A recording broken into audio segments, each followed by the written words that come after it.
we are very pleased to have with us Bhikhu Parekh joining from London and Sitanshu Yashaschandra joining us from Ahmedabad. Rizio is logging in from Mumbai. Today's conversation is on multiculturalism and literature.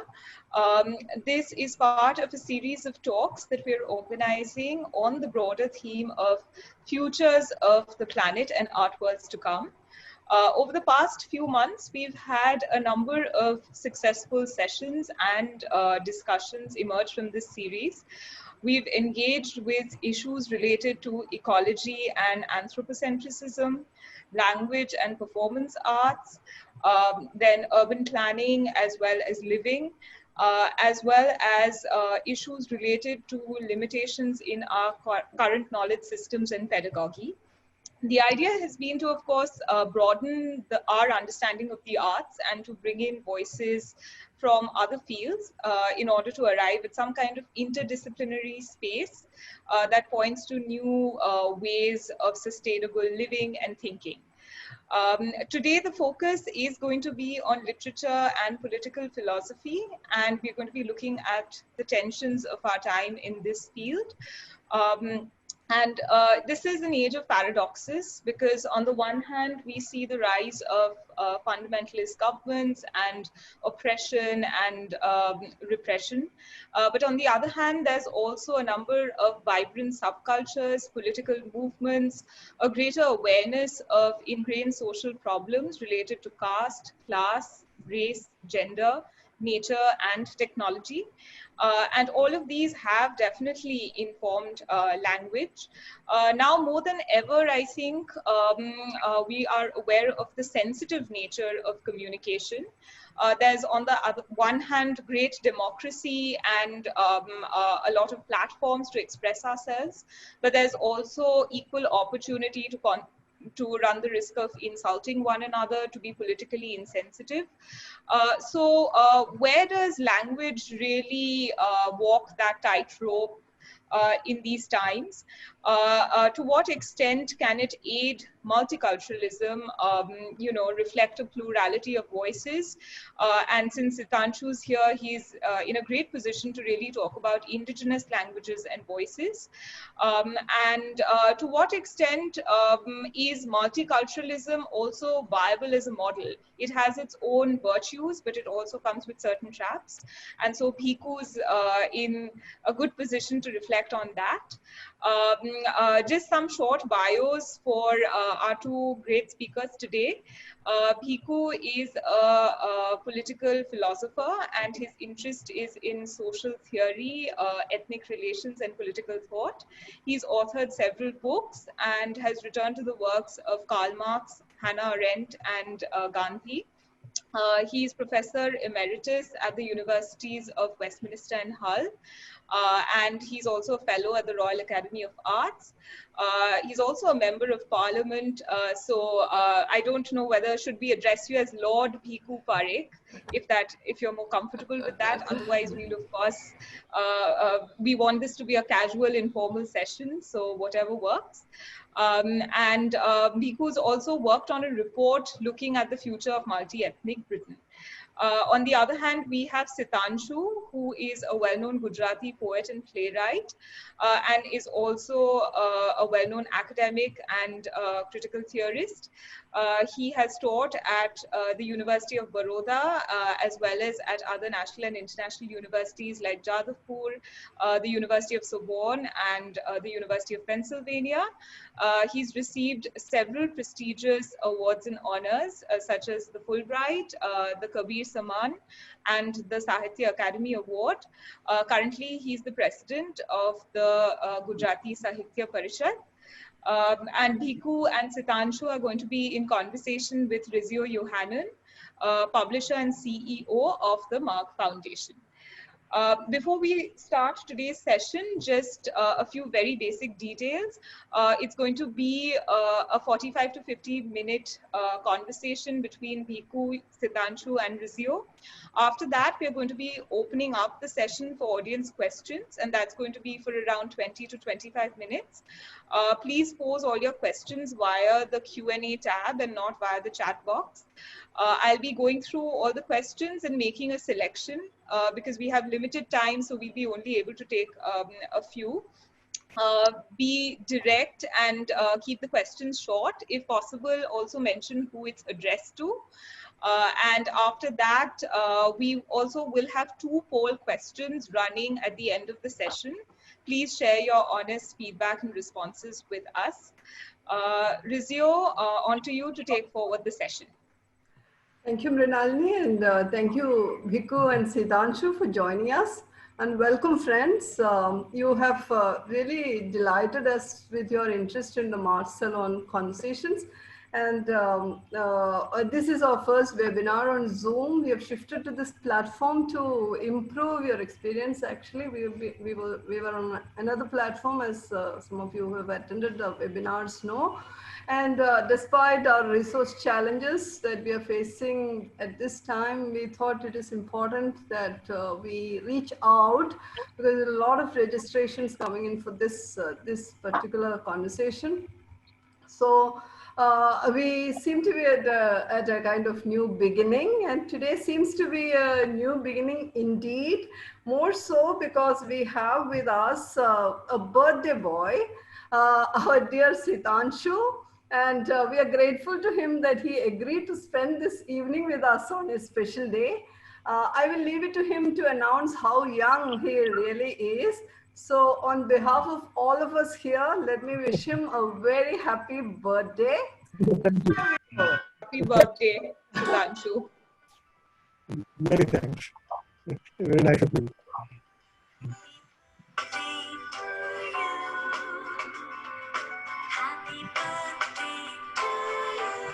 Happy birthday to dear one. Happy birthday to you. Sitanshu, indeed, thank you for being with us today, and many more to come. Very good. Very good meeting in public and private. What we heard now actually is a modified version of the Happy Birthday song, which Patty and Mildred Hill, kindergarten teachers from Kentucky, sang as early as 1893. And after many disputes over its copyright and all that, the Guinness Book has named it the most recognized song in the English language. And as a multicultural group, when we wish Sitanshu through this song, it takes us directly to our topic today, which is multiculturalism and literature. So we know, as Mrinalini mentioned, we know that our world is becoming more and more divided in the name of ideology, gender, language, wealth, and all at such an alarming rate. And the gaps between the categories that we have created for various purposes tend to get wider and wider, and we end up in conflicts, not being able to understand the perspective of the other. So it is like the Eskimo who has hundreds of words for snow, trying to explain the meaning of the word that says powder snow to a Nigerian whose Igbo language has no native word for this experience at all. No? So the best approximation to snow that she has is something like block water. So in this series of webinars, Futures of the Planet and Art Worlds to Come, we have been exploring how to transcend the limitations of our language that expresses and reflects our differences, and sometimes in very violent ways. So the question we are asking is, what is the role of the arts and humanities can play here to bridge these gaps? Like we see small children who so easily do this and find ways of playing together, you know. And today we are looking at the role of literature, a field that uses verbal language to create itself and to put forth its perspectives. So 2 days back, Marg was in a discussion organized by UNESCO, and I was listening to many of our partners in a global program called Rizio, which is attempting to help artists during this pandemic. So one of the puzzles that emerged there was, why is it that in times of crisis, the governmental emphasis hardly falls on the culture sector? Though we all know that during this lockdown, for instance, many of us could keep our sanity because of art and literature, and much of it came free to us. What would it take to make governments take note of the role the arts play in building and maintaining a society where multiple interests are constantly being played out, and acknowledge it and to take steps to nurture it? So this is the question that we have been dealing with for some time now. But at the same time, even as we ask this, we also see that art and literature have never worked like a kind of monolith whose single purpose is to heal. We have examples of literature and art provoking revolutions, being instrumental in bringing empires down, and sometimes even polarize and incite violence, especially in a multicultural world. So with this acknowledgement of that paradox and this complexity of the space that we are trading here, I'm going to Bhikhu with my first question.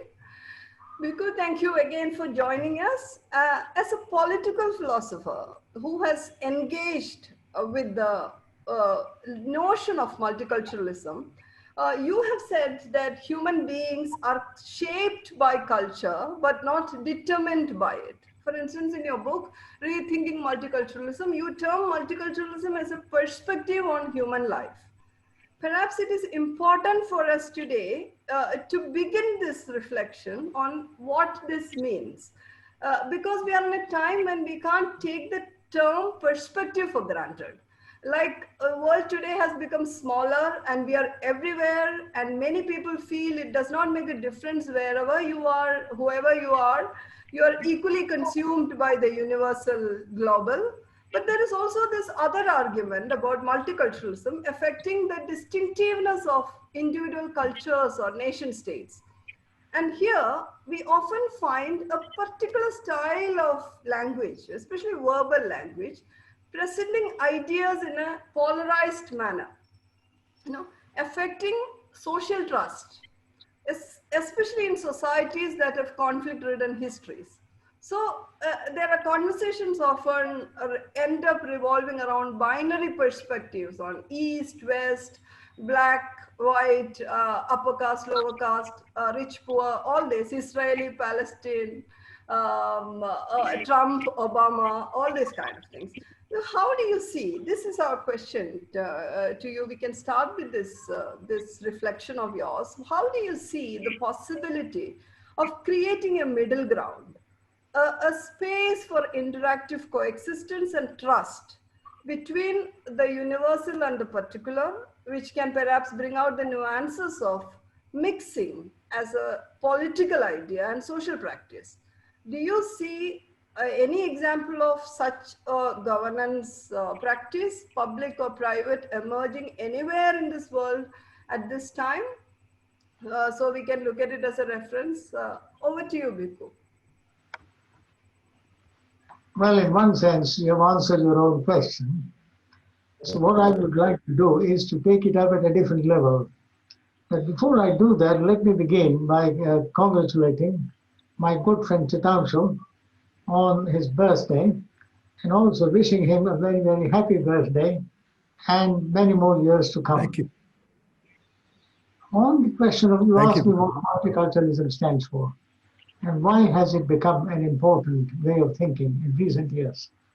And I think that's because it's primarily based on three beliefs which are crucial to it, and which have all come together during the last few decades.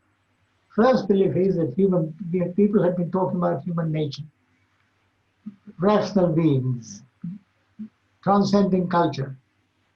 Increasingly, it is being realized that they are also cultural beings who look at the world from within a particular cultural framework. Therefore, centrality of culture to human perception of the world. That's one. Second thing is there are many such frameworks, and there is no one culture which can be regarded as the best. Therefore, it's important that each culture should recognize that it perceives the world from a particular point of view, and it has its own strengths and it has its own limitations. It sees certain things clearly, and in the process, it ignores other things. So every culture has partialities, has some truth, but also misses out others. And thirdly, because each culture is like this, it can only grow, become objective, or less subjective, by means of a dialogue with other cultures. So these three beliefs, that human beings are cultural beings, that there are many cultures, not just one, and that no culture can claim to have the monopoly of truth. These three beliefs constitute the heart of multiculturalism. So multiculturalism is basically a revolt against colonialism, because colonialism was based on the idea that the European civilization was the truth, which the Europeans had a right to propagate. It's a revolt against certain forms of monotheism, where one religion claims to have the monopoly of truth, and it's also a reaction against homogenizing modernity, that there is only one way of being modern. In other words, it's an appeal to plurality and pluralization of truth. Now, given that, the idea of dialogue is absolutely crucial to it. And this is what Garama talks about. That through dialogue, there is a fusion of horizons. Each one enters into the world of the other and tries to expand his own horizons by merging it with that of another culture with whom he is involved in dialogue. And if you ask me where are the examples of this kind of mixture and mess and blending take place, I mean, I could give you countless examples. Every culture I know is a product of this kind of dialogue. I mean, the British culture today would be unthinkable without the African music and art and Asian contribution, or Salman Rushdie's contribution to literature, or Vietnam. Likewise, if you look at the Indian identity, it's unthinkable without the contribution of the Hindu, the Islamic, and the modern civilizations. So what we call composite culture in India is a good example of multicultural India. And no Indian can therefore define himself by reference only to his Hindu identity or modern identity. All these identities play an important role in defining who he is. Thank you, Bhikhu. I will just add one more question to that before I go to Sitanshu, just to kind of take it to Sitanshu. Even as we know the merits of this composite culture, there is also increasing violence and such incidents around us. We see it every day. So is there a reason that you see, like, even as we know this, history has shown us that we cannot be monoliths, but still there is this increasing, incidents. What do you think about this? Yeah. So to start with, let me thank you for wishing me a happy birthday. But also note that we have through that combined the personal and the public, which is one of the things that is necessary for a multicultural living. So the personal voice and the public voice, unless each culture learns to combine the two, there is hardly any likelihood of many cultures combining with each other. So what kind of, in multicultural situation, if it has to be not so violent, but affable, what kind of culture each culture should be, what kind of cultures could combine with each other. I think that is the issue. It's not as if homogeneous cultures have to combine with each other. Heterogeneous cultures have to be combined with each other. So each culture has to do something. So Mralani said that I'm from Ahmedabad. Now I'm from this geography of a person, and geography of culture is also important because I happen to be from Vadodara. So what is the difference? Ahmedabad is very close to Gandhinagar, the center of power. And here I am slightly away from that. So what kind of geographies, what kind of geographical boundaries do we think of? These are some of the basic issues which would lead either to violence, violent confrontations between cultures, or between multiculturalism, which preserves identities at a local level. Because multiculturalism could at times lead to ironing out of the personal, ironing out of the differences. Let me quickly go to these two things that concern me the most, language and literature. So how do we think of literature? How do we understand literature? How do you understand language, first of all? So in one kind of culture, there is a dominant language. For example, Latin. When Latin was there, literature could be written only in Latin. Foreign ministers were called Latin ministers.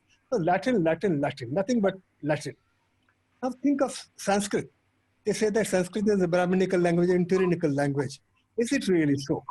Because right from the start, there were three languages: Sanskrit, Prakrit, and Apabhransha. Apabhransha was joined in 6th century. And so why three languages? And look at Kalidas's plays. Dushyanta speaks in Sanskrit, and Shakuntala speaks in Prakrit. And still they could make great love and also great betrayals.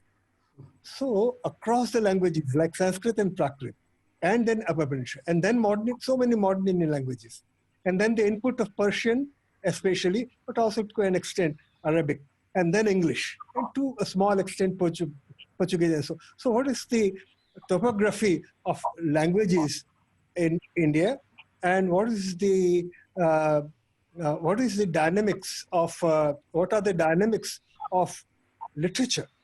To sort of sum up, let me say that literature, first of all, there are very many definitions of literature or descriptions of literature. One of them is alankara. Now, alankara is called embellishment, as if adding some ornaments. It's not so. So alankara is kind of maximization of literary language. But how does it happen? So the basic alankara is upama. Now, simile. But simile, upama has been described differently. In Sanskrit, it is said, sadharamyam upama bhede. Bhede means in different things. Sadharamyam means common characters. So when there are different things and yet common characters, that is upama. And that is the beginning of alankarana. And alankarana is the way in which language is used in literature. So many languages, Sanskrit, Prakrit, Apabhransha, later on additions. And these languages used in literature, not only Sanskrit, but also Prakrit, also Apabhransha, also modern Indian languages. And yet, no problem with communication. I think this Indianness of understanding language and understanding literature would form a very nice basis for multiculturalism globally. And Dante demonstrated that because he started writing in the vulgar language. So Europe also came out of the tyranny of Latin, but then they introduced tyrannies of English and French and Spanish. So we must be aware of that.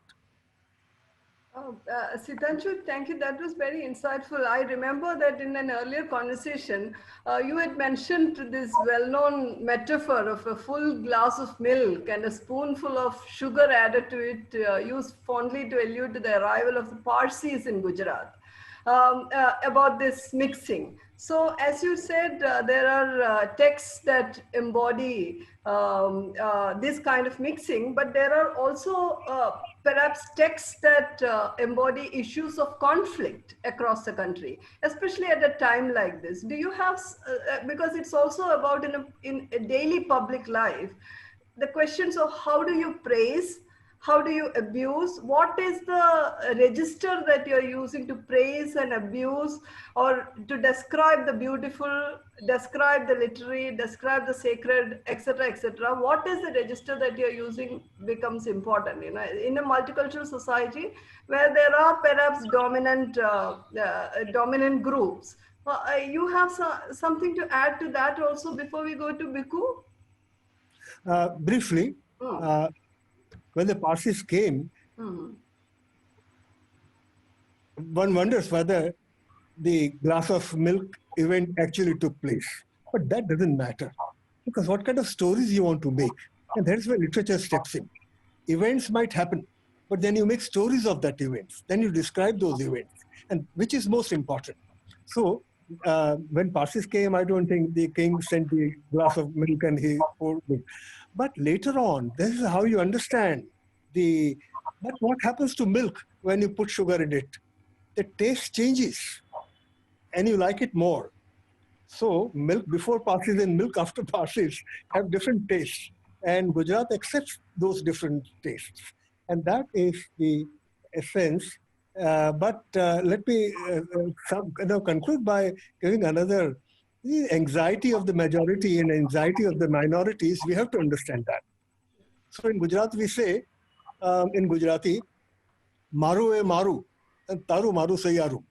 That means what is mine is exclusively mine, and what is yours is, of course, common to both of us. Now, this is the anxiety of the majority. The majority thinks, any majority, men, women, Hindu, Muslim, whatever, in Kashmir, Muslim and Hindu, and so on. So this is the anxiety of the majority, that if you give concessions, then minority will claim its own territory and would intrude into our territory. What is the anxiety of the minority? They would say, our home, we would become tenants in our homes. So ownership will change. These two anxieties have to be understood before we go into multiculturalism. And that's why the individual and personal and small groups enter. Yeah, I think I would like to come to Bhikhu now with this question of taking the notion of anxiety from Sitanshu to the possibility of conflict resolution in a multicultural context. You know, there is also the idea of cultural well-being that I would like to place here, because it is an idea that Marg is currently reflecting on. And Bhikhu, you have maintained that human well-being is linked to culture. We know that in our world, the ideological or cultural biases of world leaders, I'm talking about a situation of where we are thinking of conflict resolution. So the biases of world leaders often become major causes of conflicts, and consequent diplomatic failures sometimes escalate to even a war among nations. So such times, the common individual, as Sitanshu said, the private, the personal, the common individual is forced to experience this war or an ideological conflict at a very palpable level, and it affects her well-being. So how do you see the choice of the individual human being to ensure her well-being in this kind of a situation? Over to you. You reduce conflict to biases. Biases are part of human life. Just as conflict is a part of human life. There is conflict of views, conflict of interest, conflict of sensibilities. It is through conflict that something important is born. So I'm not particularly worried about conflict. I'm worried about those conflicts which involve either you or me. Both of us can't survive together. That kind of fatal conflict between Hutus and Tutsis, between Hindus and Muslims, whites and blacks, that kind of conflict is the conflict that is most worrying to any sensitive person, and which one sees all over the world. And the question is, how does that happen?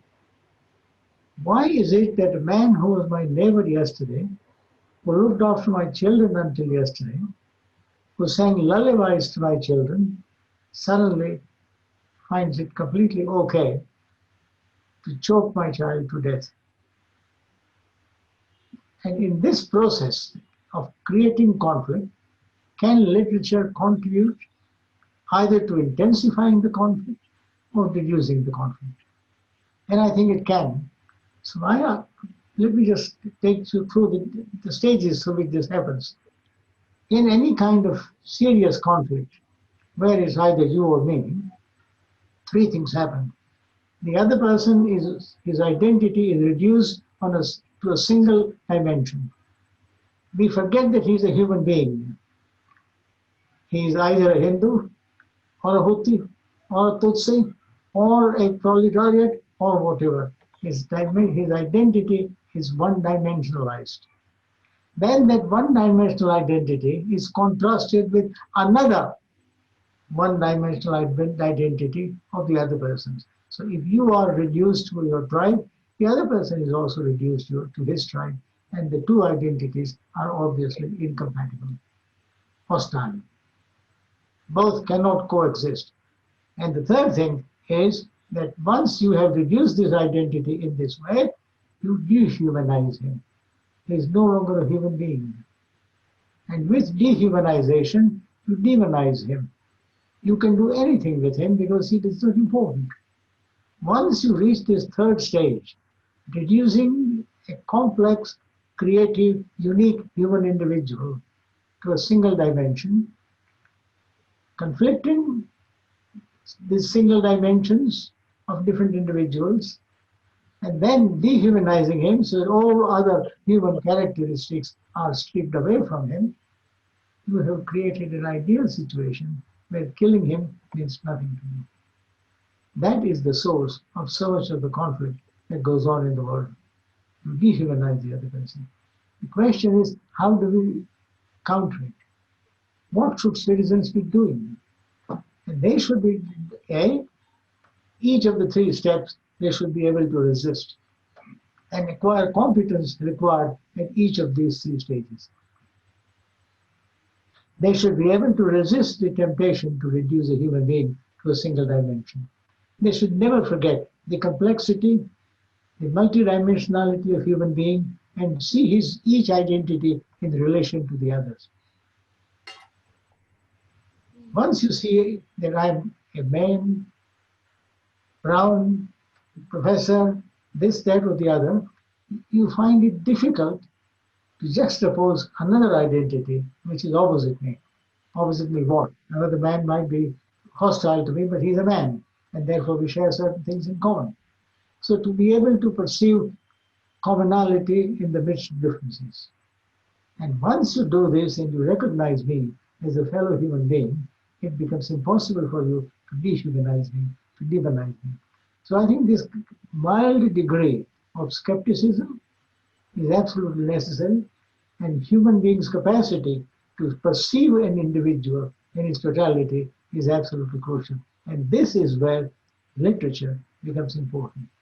And the job of literature is to stop reducing individuals to identities, singular identities, to depict an individual, a character, in all his complexity, all his multiplicity, so that his relations to other individuals are at different levels, and therefore non-conflictual. So to be able to perceive the common humanity they share, while appreciating their differences, is the gift that literature gives us.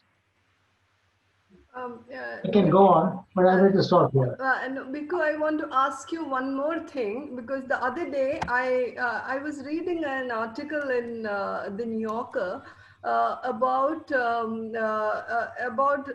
about the Nazi times and what actually made this, etc. It's a kind of psychoanalytical thing.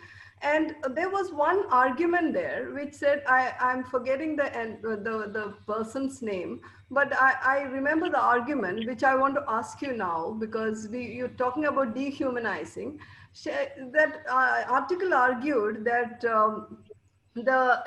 it is also important for in a conflict situation to overpower the power play that comes. It is important for the person who plays it out to see the other person as human, because it allows you to employ power or apply power on somebody who is human. If you're dehumanizing, then it doesn't give you that pleasure of of this power play. Do you have something to say about this argument? How do you respond to this? The argument based on power? Yes. So power, of course, plays an important role. And the question is, how is power acquired? What is the mechanism by which power is acquired and exercised? And if you look at the Nazis, you look at the fascists, you look at the communists, always in order to acquire power, the other person has to be stripped of his complexity, simplified, so that he reduced to the simple single dimension identity can be manipulated in any way you like, and other people are prepared to understand, to forgive what you are doing, because you have given him only a particular outlook. So my own view would be that once you begin to start this process at any stage, you not only maintain it through power, but you also acquire an enormous amount of power over the individual and over others, because you are getting them to recognize the world that you have created. Yeah, thank you, Bhikhu. I want to come to Sitanshu with this. We were discussing how literature can perhaps create this sensibility, this competence to resist, etc. You have talked about the importance of comparative literature as a discipline and as a useful tool in this context. Do you think interdisciplinarity as a root of knowing can nurture multicultural societies? And because this whole thing of comparative literature is within the academic circles, and even the methodology is within that space. Do you have any thoughts about how can these methods of academic discipline like comparative literature come into societies and become performative principles or operational tools for the public? What is your view on this? And if that is possible, then what is your vision of future literatures and literature studies in this regard? Sitanshu. Rizio, let me come to this by referring to what Bhikhu just said. The literature depicts individual in his or her complexity, multiple dimensions. So comparative literature, many literatures combining together. So different individuals coming together. So this brings us to the issue of territory and ownership. Because which are the territories which we want to claim, and that is ours, not somebody else's. That is where conflicts are situated. So there is a third element which literature describes very well, and this will add to what Bhikhu has just said. So territory and ownership, and then sharing of the territory. In our tradition, it is called Atithya. Now, Indian literature has given 3 very interesting instances of individuals receiving our Atithya. One is, of course, Ravana. Now, the small little territory, not much, was there, but Ravana came there, but he did not just take Sita away. He came as a guest. Now, guest has to be honored. So then he was honored as a guest. And as soon as Sita gave up her territory, she was taken away. So our culture is warning us that don't be so naive as to accept anyone as your atithi. Guard your territory well. Because that, unless you guard your territory, what are you left with to share with others? The colonial power takes you over, or any other imperial power. No sharing. I mean, you become tenant in your own home. Second is, of course, Durvasa. Now, Durvasa is a Rishi. He is not there to hurt you, but he has a peculiar idea of dharma and of atithya. So if Durvasa comes, you have to give up everything else and attend to him. There's this kind of authoritarian attitude about atithya, about visiting someone else's territory, sharing someone else's territory. This is a Durvasa model. Third is, of course, Dushyanta. Dushyanta comes to Kanva's ashram and leaves all his weapons and everything out, and then enters and makes love to Shakuntala, but then betrays her. So these are the various warnings that our culture has given us. That share, do atithya, but then what is the so then how do you do it? A.K. Ramanujan has given us a very wonderful idea of what are the limits of territory. The Greeks were very high on definition. They wanted everything definite, definition, define everything clearly, absolutely. Not over-defined, not under-defined, properly defined.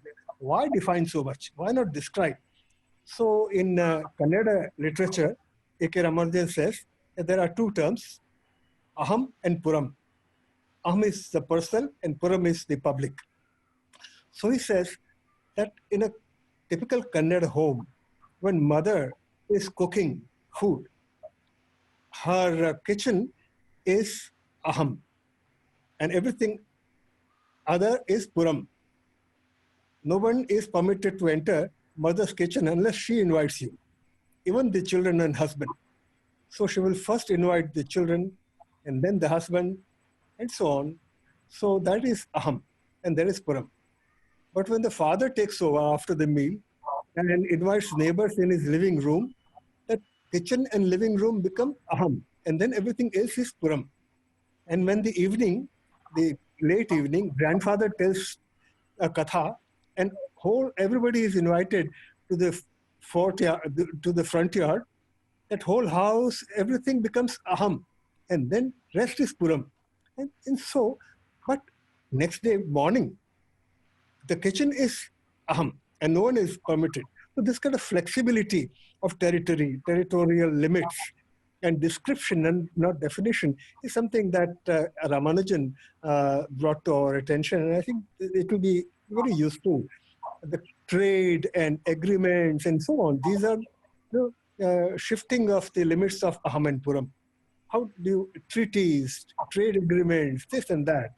So these are the flexible boundaries, and I think this is a very good model, not the Ravana and Durvasa and Dushyanta model, but the Karnataka home model would would inform us about how we could actually, without hurting ourselves, how can we go about creating a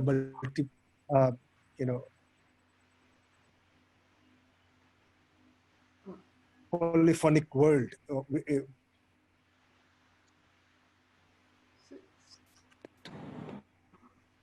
Sitanshu, we lost the last part of it. Like, can you say again? Come again, please. The last part we didn't. After the polyphonic world, we lost you. Yeah. Okay. I'm sorry. So I said that how do you share your space with others? That is the issue now. How do you share your space with others without losing the space? The Arab and the camel kind of thing. So, not the Ravana and Durvasa and Bhushan the model, but the model of the Karnataka home or a typical Indian home, with shifting territory. The mother, the father, the grandfather, the whole community, and again coming back to the mother. Then the mother would insist that my kitchen is my own. Don't enter it unless I ask you to. This kind of control over your territory and yet atithya of a particular type. And that's why I said that trade agreements and other treaties and trade agreements and so on, embassies and so on. So these are the ways and our Indian model could help us. The Karnataka home, A.K. Ramanujan model could help us understand this and practice this. Thank you, Sitanshu. This is a very seminal proposal. I am so glad that you mentioned this. And I see the direct connect with Bhikhu's three-pronged proposal here.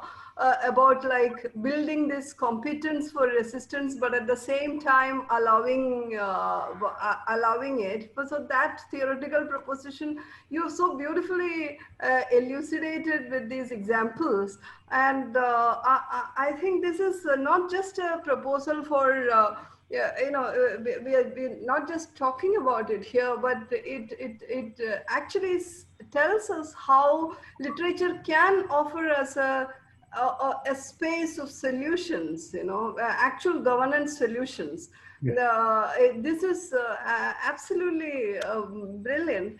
And I actually, let me take this 2 minutes here to make an announcement here also, because Sitanshu's proposal now, and because those three-pronged idea of how we can negotiate this, and the flexibility and shifting of these spaces, the possibility of description rather than defining things. These are all very important values in any governance space, whether it is public or whether it is a home or whether it is a country. In this world today. So I would actually want to make an announcement here about Marg and what Marg is trying to do now. This has actually come to a place where we clearly see what is a kind of art studies that we want to enter into at this particular point. Marg is entering its 75th year this October. So Sitanshu, our birthday is approaching too. And all these conversations that we are doing are integrally linked to this, the new avatar of Marg magazine that we are launching in September. So we really thought about like, what should this magazine do? What should Marg as an organization do? So your conversation, Bhikhu's and yours, really give us that insight, and it can actually reveal to the world as to what we are attempting to do. So in this magazine and in all our platforms, this is exactly what we are trying to do, to create seminal proposals, new proposals in art studies. We are concerned about the futures, of course, of the planet at large, but specifically of art studies too. We want to critically explore the function of art and art studies in our times. As I said at the UNESCO meeting, everybody was worried that everybody knows this, but how do you communicate this to the government? What is a metaphor? What is a channel of communication? But when you both explain this, it really creates a possible articulation of this, So I would also like to make an announcement for the audience today about a new series of webinars that we are going to launch in the context of the new magazine, the new avatar of the magazine and its explorations. We call it Futures of Art Studies. So this is actually a very fitting prelude to that series. So this webinar is going to be launched on September 2nd. It's a conversation with Glenn Lowry, the director of MoMA, and artist Seher Shah.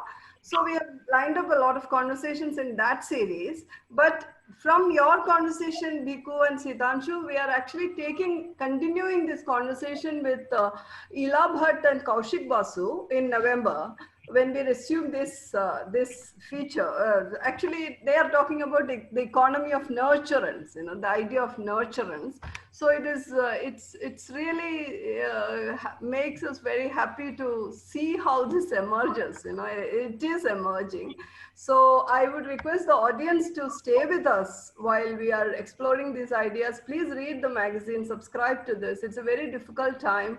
So every subscription, every buying matters. We also have a digital version now. So those who cannot afford to, buy it like, physical copy in terms of like availability, etc., they can get it online.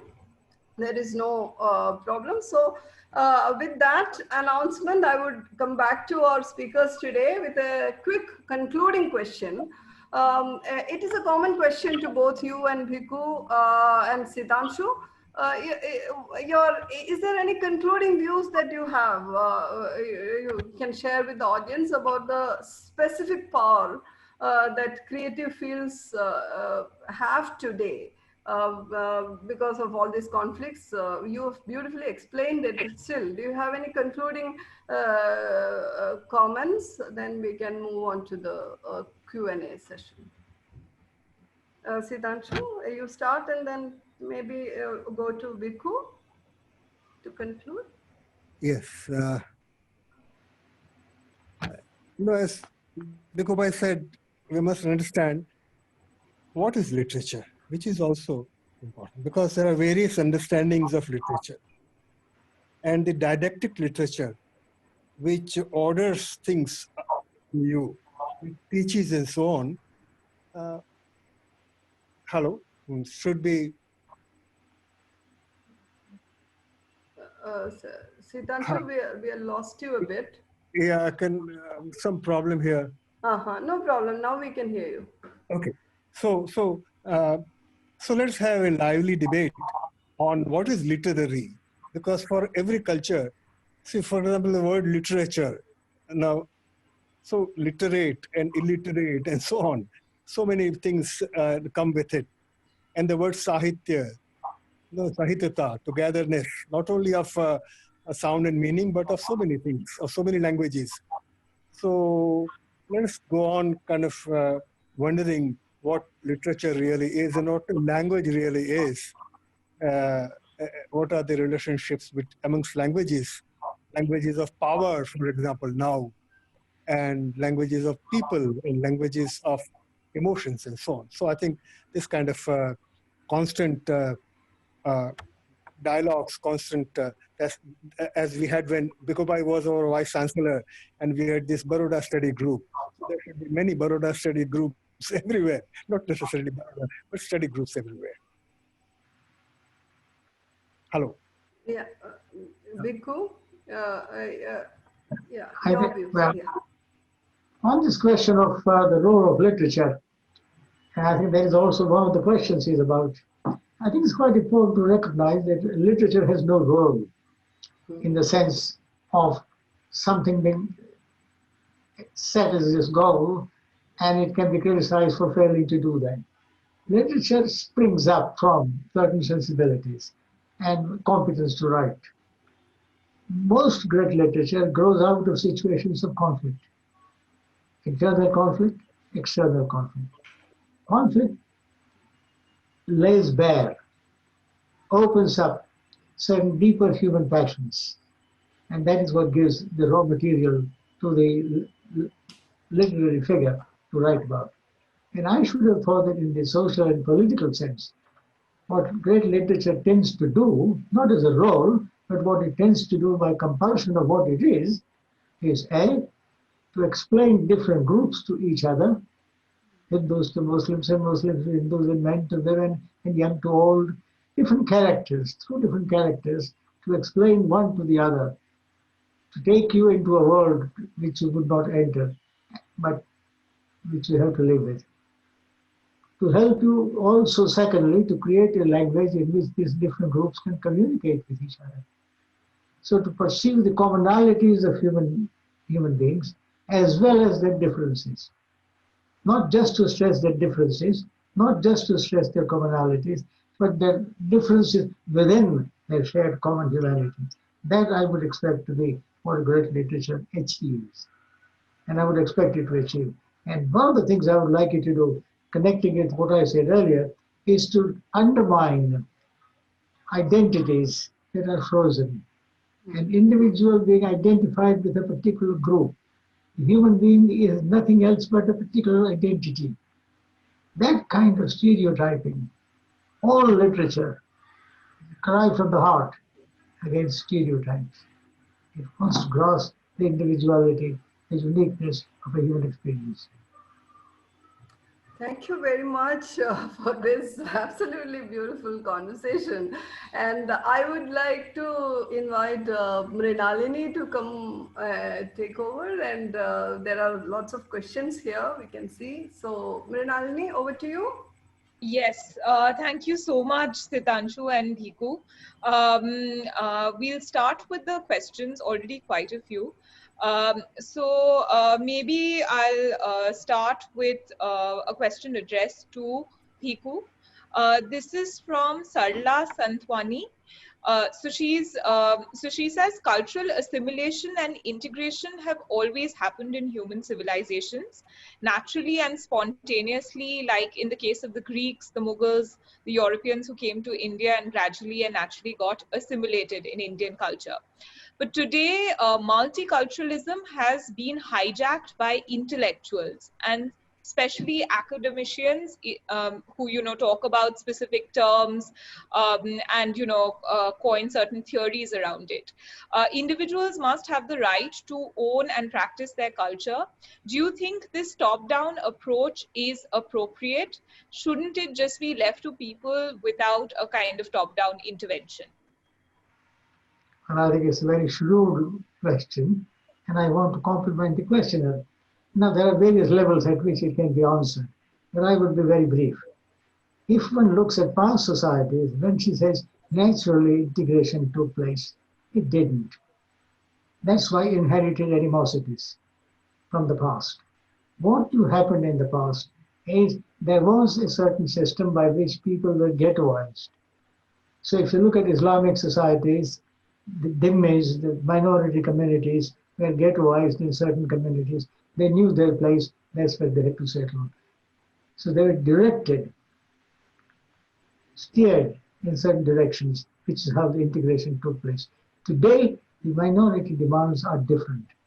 They want to remain different and yet be a part of society. Can it be done? So I think thanks to the Second World War, there was time I could have developed the argument that after the Second World War, the entire thinking about the nature and role of minorities has altered profoundly. That's one thing. Blaming the intellectuals for making a mess of multiculturalism, I think she is right, but only up to a point. Intellectuals, their job is to create controversies. Fine. But in this particular case, what intellectuals have done is to uphold multiculturalism as a cultural dialogue.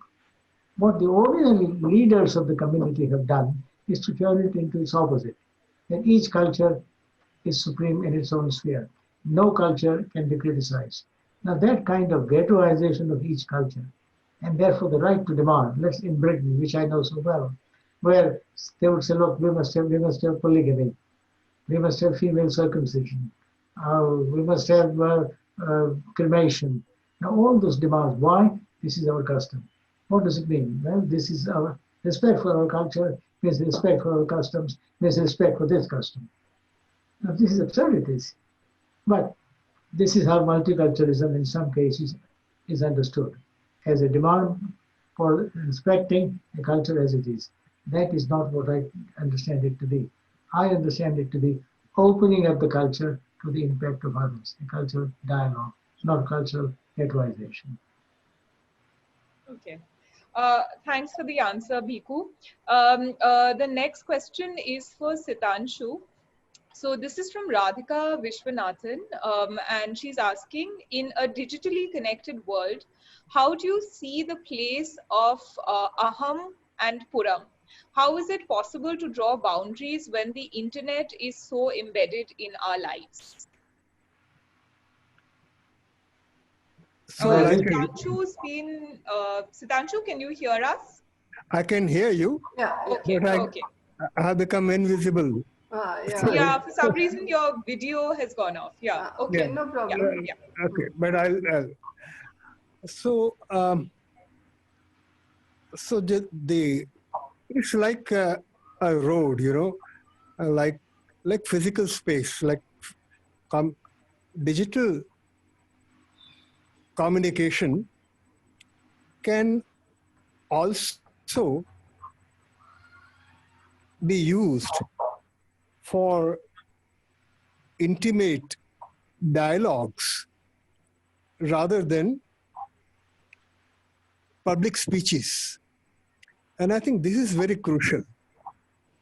Our languages and our communication should not degenerate into a public speech or one person speaking and everybody then says Jai Hind, and so on, or Bharat Mata Ki Jai, whatever. But a conversation, a guftegu, goshti. And how do we use this new way of communicating with each other to do goshti, to do guftegu? So this is something. So public and private, once again. So are we going to permit technology to take over the privacy of our homes? This is the real danger, because those who control technology are now intruding more and more into our homes, into our privacy. On the other hand, a autistic attitude of non-communication is also another kind of danger, that I shun all technology. So we go back to Hind Swaraj. Hind Swaraj has so many, more than a century back, but it is so contemporary. He takes up this question of technology. Is technology going to rule over us, or is it going to be a tool in the hands of people who want to rule over us? Or is technology going to promote a thoughtful people? There was a professor of mine when I was studying in USA. So he invited us to his home, and he was kind of quarreling with his wife in front of us. And he said, I love you, but I don't like you.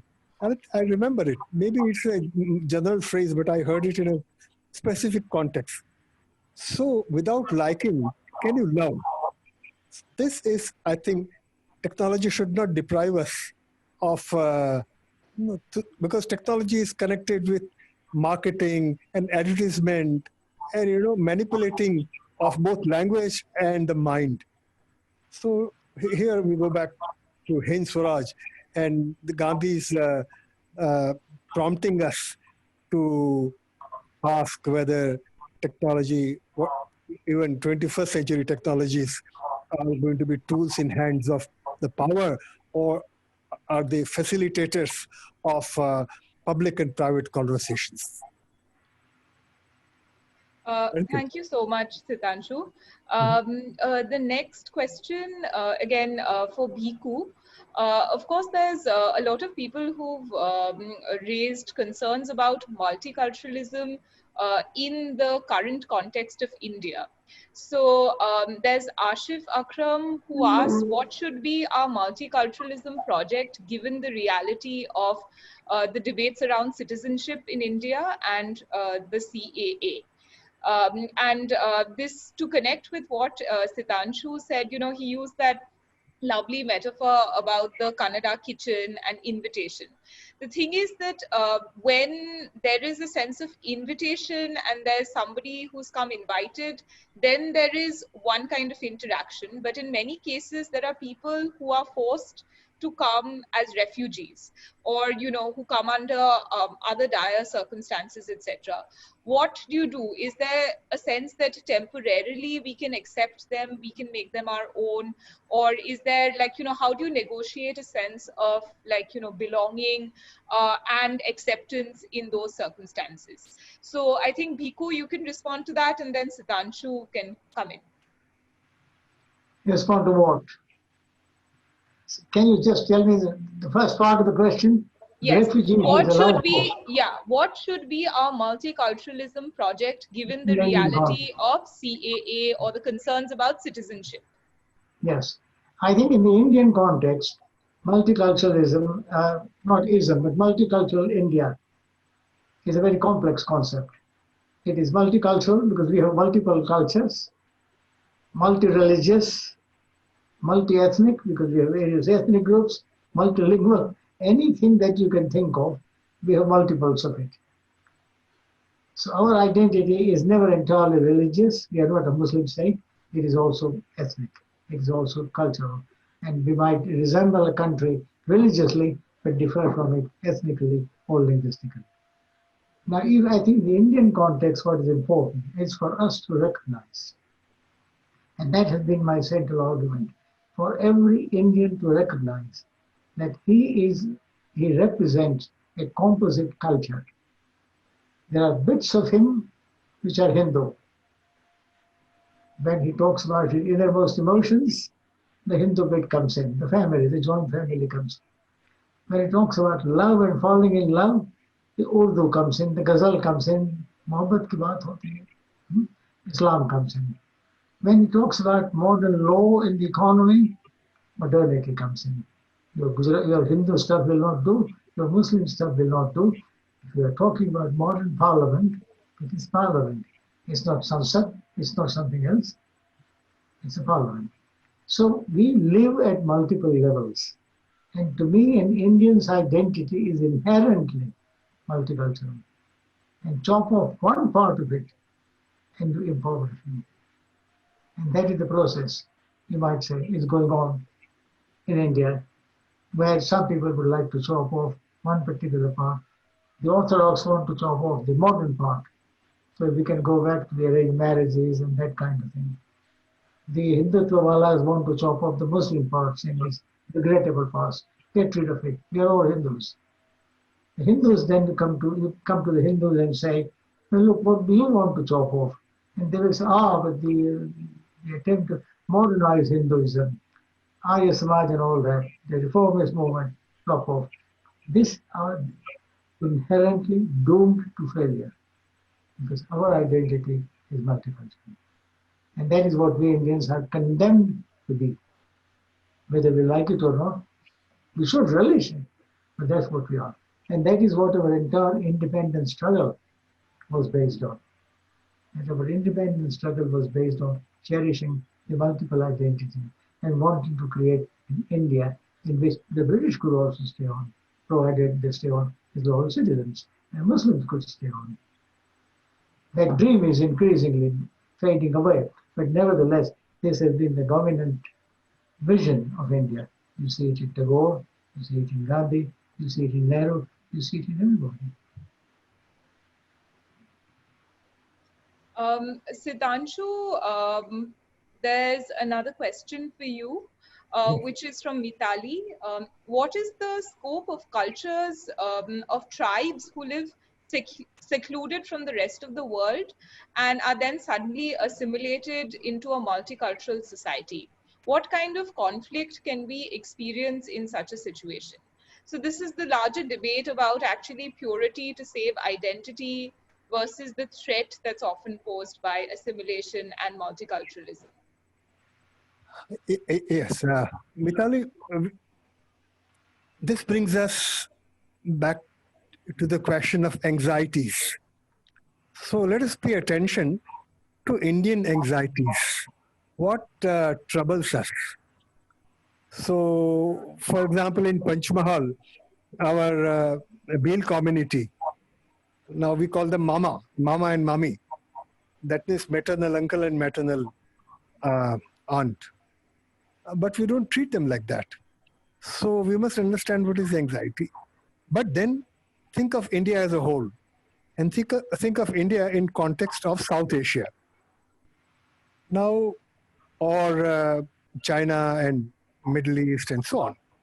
So then, both these anxieties. So one has to be a master of one's home, and then have generosity, as Bhikhu Pai said, to welcome guests.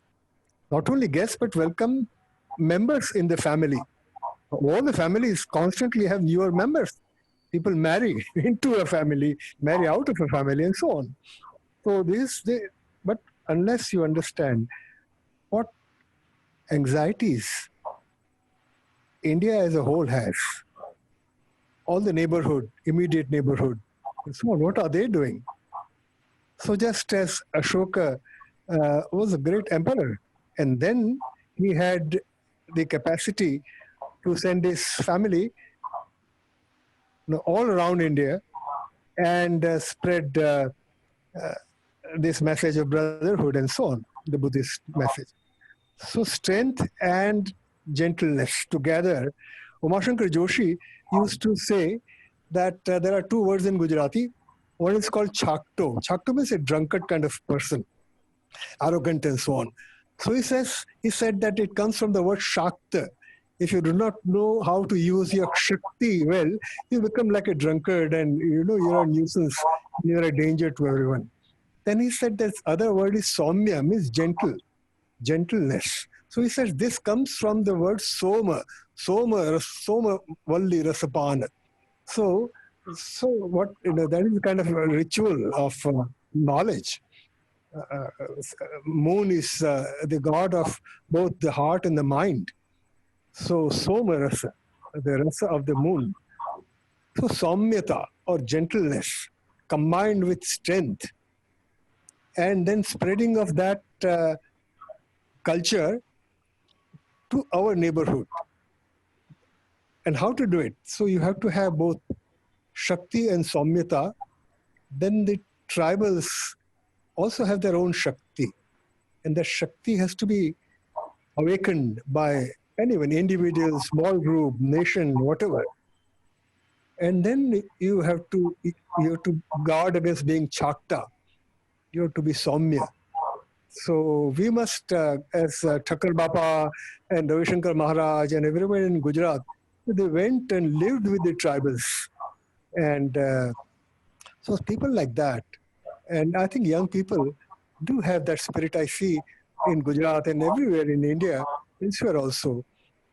There are young people who actually, leave the Brahmana culture and they go to Aranyaka culture. We have Brahmana Granthas and Upanishads and Aranyaka Granthas. The three together make Indian literature of a particular kind. So we have to have strength and then we have to have gentleness. Okay. Then the next question, in fact, is from Aarti Triklani, and it is for Bhikhu. So she's asking how multiculturalism can be addressed in world literature and translations, because that's a discipline that's also emerged in the last few decades, much like comparative literature. So to what extent can multiculturalism really be addressed by that? Is it for Sitanshu? Okay, yes, fine. Well, then she's actually left it to, she hasn't specified anybody, but yeah, Sitanshu could in fact also address that, yeah. No, I'm sorry. Hi, Sitanshu, could you hear me? Yeah, I can hear you now, yes. Yeah. So Aarti Triklani is asking how can multiculturalism be addressed in world literature and translations? Okay. What do we classify as world literature really? That brings us to comparative literature. See, world literature was a concept which was not completely divorced from the spread of the colonial culture. See, Europeans went everywhere And the good Europeans like Goethe, for example, mainly the great German poet. So he brought in this idea of world literature. But what is world really? Can a person really know the whole world? World is too large. So then one selects. And then world literature is kind of an abstraction of some wider exposure that some people have, and they call it the world. Comparative literature is a much more humble and honest enterprise. They actually examine real contexts between two literatures outside the territory of a language, which is, world is too abstract. Well, territory of a language is very specific, because things happen within a territory of a language in a particular way, because language has its own identity. But then another language has its own identity, and then you discover, as Bhikhu Parekh tells us often, commonality. So what is sadharmyam in bhede? What is the commonality in different things? So that is comparative literature. I would urge that we should move from the grand idea and grand narrative of world literature to a humble and honest but meticulous narrative of comparative literature, where you examine roots of literature which go beyond one's own linguistic boundary. For example, Gandhi. Now, Gandhi wrote everything in Gujarati and then had things translated. But his roots went far, far away from the territory of Gujarati literature. So this is comparative literature. Also, territory of literature as such, because everything is not literature. There are other human endeavors. Like, for example, we are all kind of students of Bhikhu Parekh. So he's a political philosopher, and we are not. So his territory, our roots, he welcomes our roots into his territories and nourishes us. So comparative literature is that. Literature going into history and mythology and political science and sociology and economics, and understanding of all those forces, and then producing literature. This is another mode, the American mode of comparative literature. The across the language barriers is the French mode of literature. I think Indian comparative literature should combine the two, because for centuries we have actually been doing it. We have known how to breathe. When you breathe, the walls become in our lungs are porous. Blood does not go into lungs, but oxygen goes into the blood veins. So this porous territory, shifting territory, is something that India has always known. And comparative Indian literature should, I believe, go into that. And we also say, Yatra Vishwam Bhavat Keka Needam. There is also a grand statement, but I think much more meticulous ways of Indian linguistics and Indian poetics should be followed rather than Indian philosophy as such. Thank you, Sitanshu. Bhikhu, Sakshi has a question for you. So she's asking, does tolerance lead to the formation of a multicultural environment? Can we include Victor Turner's idea of liminality in the understanding of the formation of a cosmopolitan environment? Or should we look at creating a new structure in a pre-existing society? No, can we take the idea of criminality? Say it again. Can we? Liminality. Yeah. Liminality. No, So I think she's talking about, like, flexibility and multiculturalism emerging from that, or actually having an order which is looked at as a kind of multicultural model that's built in society.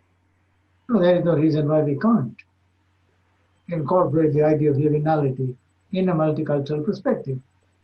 After all, it's an open perspective. It's one that's open to a dialogue with other cultures, and therefore it has a lot of room for other ideologies and other perspectives. Okay. I'm just looking at a few more questions. Okay, so Pradeep asks, coming to our country, should we have a common script for all Indian languages so that we can mingle easily with all in India? No. What's the point of it? Yes, yes. Because even if we have a single script, Is that for me? other languages. Yes, you can also respond to that, Sitanshu. Yeah. I'm sorry for these interruptions. So common script. Yes, yes. Then how do you go into your own past? If Bengalis are forced to write in Nagari script, how do they read 19th and 15th and 14th century Bengali manuscripts? I think this, steamroller kind of attitude is not necessary. Why? And then South Indian scripts are so different. So I think one must put in more effort and depend on translations, internal translations, not translations through English. Translation from Bengali into Gujarati, and this has been going on for a long time. In pre-modern times also, people met in Vrindavan in medieval period, and Bengalis and Gujaratis and South Indians, everybody talked to each other. They've somehow found a way of communicating. So Dubhashya, we have a tradition of Dubhashya, two language speakers, so interpreters. I think we must evolve greater institutions of translation and so on, and this Dubhashya and personal meetings, and grounds like Bharat Bhavan in Bhopal when Ashok Vajpayee nurtured it, or Sahitya Academy in Delhi. So autonomous institutions like that would be the right thing, rather than ruling out individual scripts, because that will cut our roots, that will turn us into Japanese gardens with, what is it called, miniature plants. Thank you, Sitanshu. There's another question, in fact, which has come. I'm just trying to go up to mention the name of the person who posted. Anyway, I remember the question. It's basically in the context of Gujarat, which is, of course, in recent times seen a lot of communal tension. So the person wanted to know if literature in some ways has helped reflect the current situation, and also somewhere provided balanced views or been able to express different points of view in those circumstances. So literature that's emerged out of a space of conflict but has provided some kind of resolution, or has provided some kind of a healing touch. Well, literature does that, does all sorts of things. I mean, in case of Gujarat, if you ask how Gujarat's culture came to develop and take a certain character, the answer has to be all kinds of influences on Gujarat, history, who came and ruled over Gujarat, how the British structured Gujarat and ruled over it, its caste structure, but also the writings of Gujarati writers and others which we all read, and the way in which they influenced us. So literature in Gujarat has influenced Gujarat's culture, sometimes for the better and sometimes for the worse. If you look at the Hindu-Muslim sentiments, and if you look at the Gujarat literature, there are some areas where Gujarat's literature has been precisely what I want it to be, which is deconstructing the stereotypes and seeing Muslims and Hindus as bound by common humanity. There are other cases where subtly or explicitly there is a certain amount of animosity, hostility, talking in terms of stereotypes. So literature has done both. And you can't prescribe and say, no, it must do only one. Law can't prescribe it.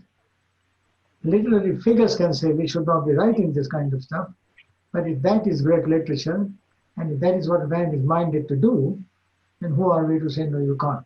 You can review it. In review, you can criticize it. But if at the end of the day, this is what the man wants to write, you can't say no. You can counter it by better works, more sensible works, but you can't simply prohibit it or censor it.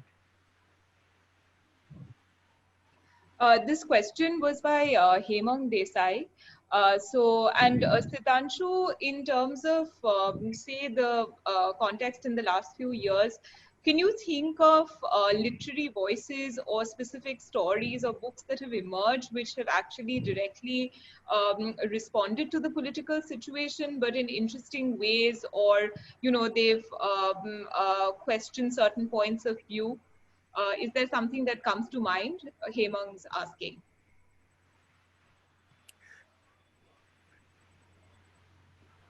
Forces of violence that emerged in Gujarat cannot be seen in isolation. I've always said that South Asia is an entity, and what happens in whole of South Asia is interconnected.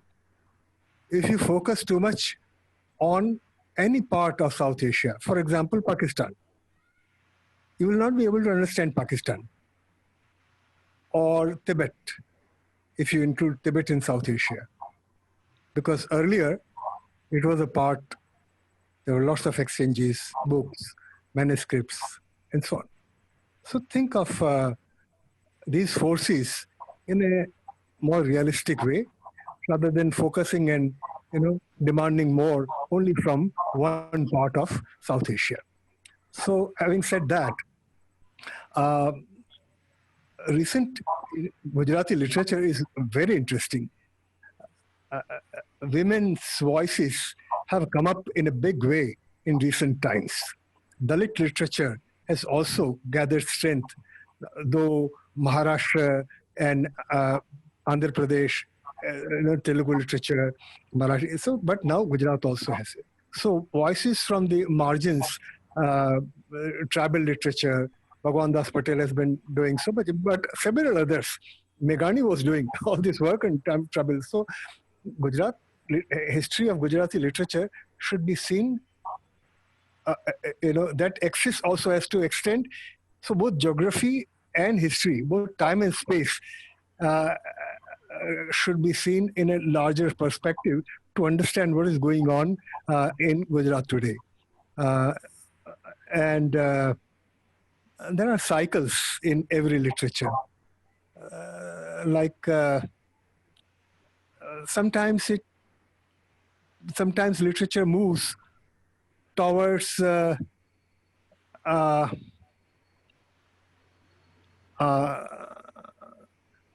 socio-political realities.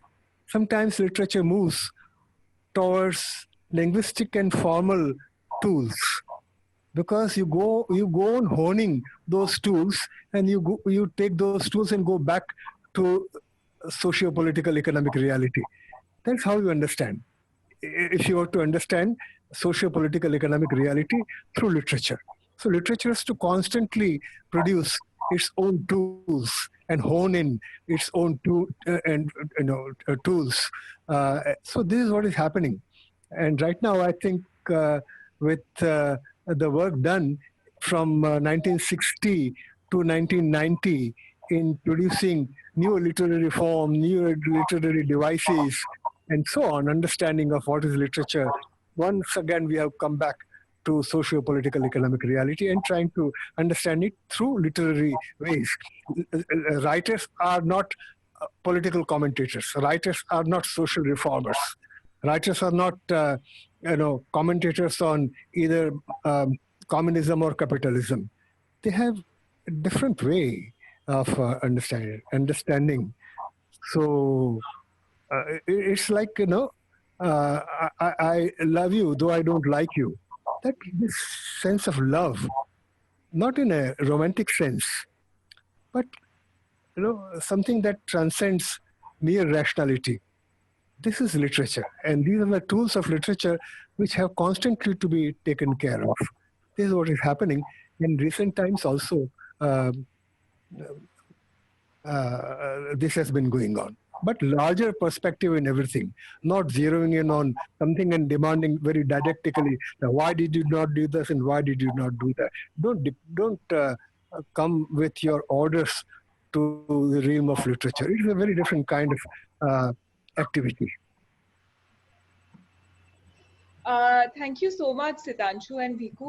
I think we can close the question and answer session, Rizio, and with last remarks from all of you. Yeah. And yeah. Well, I'm really happy about this conversation, and the kind of insights which have come from this conversation. I think it will really guide Marg at this stage of transition. It has also given us some kind of an understanding of a direction that we should take as an organization working in the arts. I am very grateful to both of you about this conversation and what we have really got from this conversation. I'm sure we require, within the team, we require a lot of reflection on this, many of the ideas that you have, because it is also about how to translate these into your work. Because every organization that works in this field today requires to translate some of these ideas, like as Sitanshu said, like in the kitchen, the Karnataka kitchen, you have this exemplified, there is an illustration of this thing. So how do you illustrate that, demonstrate that for yourself within your organization is something which we will have to really think about. So I'm very thankful to both of you for this, and Mrinalini for this question and answer session. Bhikhu and Sitanshu, would you like to say something before we close? I think I would like to listen to Bhikhu Bhai before we close. Oh. Bhikhu? Well, two things really. First, to thank Sitanshu for being a colloquial partner and having had a wonderful discussion. I couldn't have expected a better one, from which I took away quite a few ideas, and thank him for his insights. Thank you also for both of you, and you in particular, Rizio, for chairing the meeting without interrupting either of us. That was very important, and allowing us a free hand to hang ourselves when it was necessary. But it was very charming, gentle steering, and I think it was a good, sensible discussion, and I hope your audience enjoyed it as much as we did. Thank you. Sitanshu, would you like to say something to close, or shall we wish you a happy birthday once again? Once again, yes. And you have a great year ahead. Like, we know that we are in this situation, but I think we like that the possibility of this. Where is he? Yeah, his video has gone off for some reason, but he's there as a voice. He's there. I think he can hear us. Yeah. So once again, from all of us, Sitanshu, a very happy birthday, and have a great year ahead. And audience, for all of you, we thank you for your participation. Many of them have stayed till now. Like, these our conversations are long conversations, but they stay. And there are like around 450 and more registrations we had, but most of them have turned up today. So very happy about this. And the recording of this will be available on our YouTube channel, so people who missed it. And it's also live on Facebook, so anybody can also go on Facebook and have go through this again. So we bring you again, like the next conversation, as I said, in the new series Futures of Art Studies, we have Glenn Lowry and Sair Shah. And in this series, Futures of the Planet, we will continue in November with Ilaben and Kaushik Rao. So Ilaben is here. I can see her among the audience. So thank you very much, all of you, once again. And good night. And Mrinalini, would you like to? Yeah. I think much like that lovely metaphor that Sitanshu used of the Kannadiga household, I think we'd like to see this more as the movement from the kitchen and the meal session to a storytelling session where everybody's invited. And we look forward to seeing you at many more of our salon sessions. Before the event on September 2nd, we also have a special book reading with Prema Vishwanathan on August 26th. This is to launch our special series on the Indian modern, where we are looking at lesser known Indian artists, in fact, who are part of a kind of indigenous modernist movement. And so we look forward to seeing you at that book reading. And of course, after that, on September 2nd, please follow the Marg Facebook and Instagram pages for all our updates, and do visit our website. We've got all our latest publications. Even the ones which were waiting at press are now gradually being printed, so you can order your print copies soon. And good night for now. I think that's it. Yeah. Well, it's only about just 3 o'clock in the afternoon. Oh, so good afternoon. Good afternoon. Good afternoon, Bhikhu. And have a good good evening. afternoon, good evening. Yeah, have a great Good night. evening. Yes. You have a great And you're all based in Mumbai. Yeah, we are all in different You're all places. based in We're Mumbai. all in different places. I'm Rizio's in Bombay, You're I'm in in Calcutta. Kolkata. Yeah. Yes, yes, yes. Yeah. We are all working remotely now because of the lockdown, so we work from different places. Right? Yeah. Yeah. Yes. You're now functioning from Kolkata or Yeah. Mumbai? I am in Bombay, but she is I'm in Calcutta. Yeah. So we connect through these kind of platforms and work. Yeah. Yeah. Yeah, it was good to make your acquaintance. And I hope to see you pleasure. again. Yeah, certainly. Yeah. Yes, we look yes. forward. We look forward. Or if when you're next in England, let me know.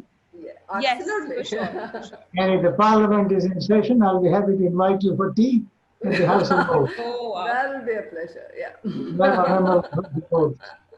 Yeah. Yeah. Thank you very much. Okay. And good night, Yeah. all of you. Yeah. Yeah. Bye. Bye-bye.